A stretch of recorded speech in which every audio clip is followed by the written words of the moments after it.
Dr. David Agus joins us now. David, good morning. A lot to talk about here, but I want to start with the CDC's Advisory Committee on Immunization Practices, which met yesterday. What were the findings? What can you tell us about the findings of that committee meeting? A group of experts got together. The first thing he talked about was Guillain-Barre, that neurologic symptom that was associated in small number of people with the J&J vaccine. Yeah. It was slightly more than you'd see in the general population, but very, very rare. And they're going to put a label on the bottle and just make people aware of it, so if it's caught early, can easily be treated.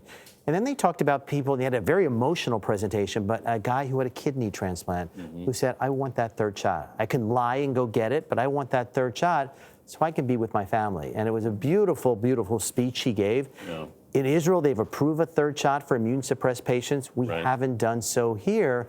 And there's a whole cohort of people that didn't respond to the vaccine. Is there a slightly higher risk with the Johnson & Johnson vaccine? With the Johnson & Johnson vaccine, there's a slightly higher risk of Guillain-Barre. There's a slightly less risk of the myocarditis or inflammation of the heart. Yeah. But there are really, really rare compared to obviously what the virus can do. Right.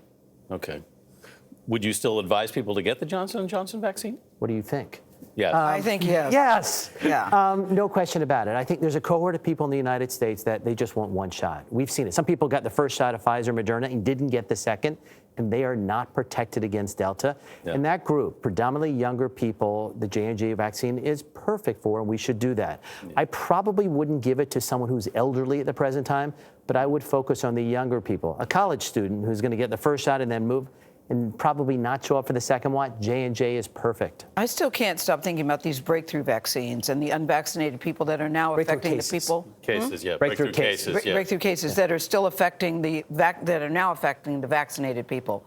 You know, I thought you made such a good point yesterday where you said everybody has a right not to take the vaccine, but you don't have the right to affect others. Can you compare it to smoking back in the day? Remember when we used to have no smoking? And we used to smoke in restaurants. Yeah. You know, it's interesting. What got America to stop smoking the most was the secondhand smoke argument. You have a right to smoke in your home, your backyard, but when you go out in public, that secondhand smoke can potentially harm somebody else. And people understood that, and they responded. And that was the biggest decrease in smoking in the United States. And I think the same is here, is that you have a right not to be vaccinated. Nobody will force you. But what we just don't want is that asymptomatic spread to others.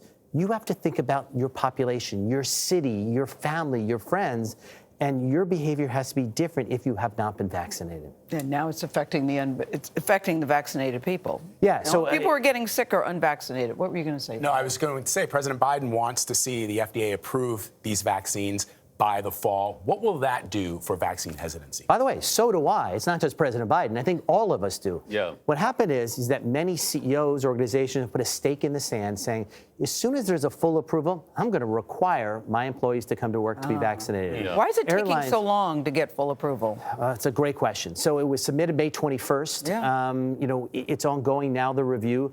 My hope and prayers, and believe me, I am pushing as much as I can, is that that review will happen as quick as possible. We can get that full review, and we can start to have people stand up, like President Macron did in France.